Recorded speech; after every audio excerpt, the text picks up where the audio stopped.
So, what happens to abandoned vehicles when they're ready to be processed? Well, here's a perfect example of the abandoned vehicle process. This happens to be in Montana.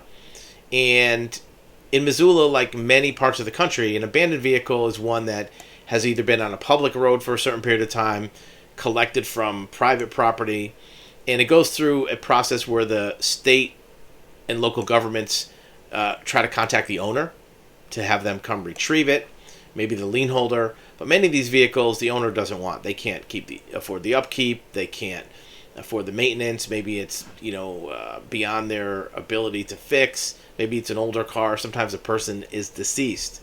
Now, keep in mind that in most parts of the country, abandoned vehicles are not finders keepers. You can't just grab it and you own it.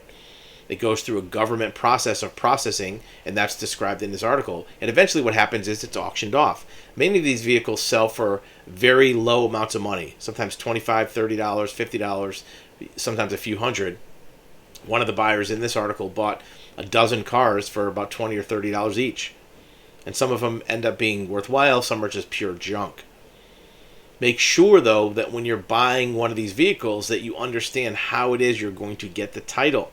Because sometimes these auctions don't give you a title, they just give you paperwork that now you have to use to get a title. And if it's a legitimate surplus auction or abandoned vehicle auction, you can use that to get a title. But sometimes these auctions don't give you sufficient paperwork. So do your homework. Before you give money to anybody for a car, even if it's a government auction, ask them what you're getting for paperwork, and then check with the DMV or the titling authority to make sure that's sufficient. Sometimes, even at a police auction, the police department or the authority auctioning off these vehicles, they may not know what's needed for you to get a title, and they might give you something that's not sufficient.